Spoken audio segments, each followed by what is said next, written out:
Then I looked, and there before me was the Lamb, standing on Mount Zion, and with him 144,000 who had his name and his Father's name written on their foreheads. And I heard a sound from heaven like the roar of rushing waters and like a loud peal of thunder. The sound I heard was like that of harpists playing their harps. And they sang a new song before the throne and before the 4 living creatures and the elders. No one could learn the song except the 144,000 who had been redeemed from the earth. These are those who did not defile themselves with women, for they remain virgins. They follow the Lamb wherever he goes.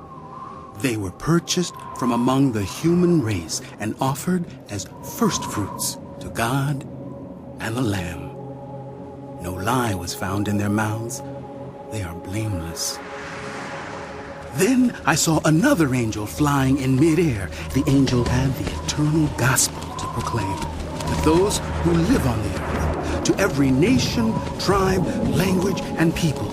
The angel said in a loud voice, "Fear God and give him glory, because the hour of his judgment has come.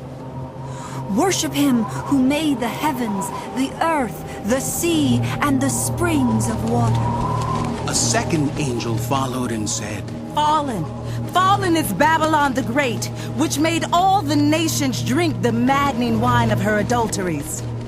A third angel followed them and said in a loud voice, "If anyone worships the beast and its image and receives its mark on their forehead or on their hand, they too will drink of the wine of God's fury, which has been poured full strength into the cup of his wrath. They will be tormented with burning sulfur in the presence of the holy angels and of the Lamb. And the smoke of their torment will rise forever and ever. There will be no rest, day or night, for those who worship the beast and its image, or for anyone who receives the mark of its name."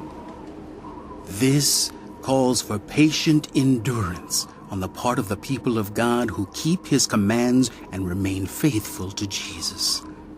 Then I heard a voice from heaven say, "Write, blessed are the dead who die in the Lord from now on." Yes, says the Spirit. they will rest from their labor, for their deeds will follow them.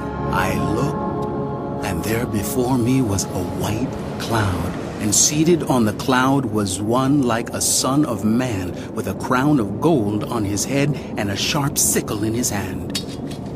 Then another angel came out of the temple and called in a loud voice to him who was sitting on the cloud, "Take your sickle and reap, because the time to reap has come, for the harvest of the earth is ripe."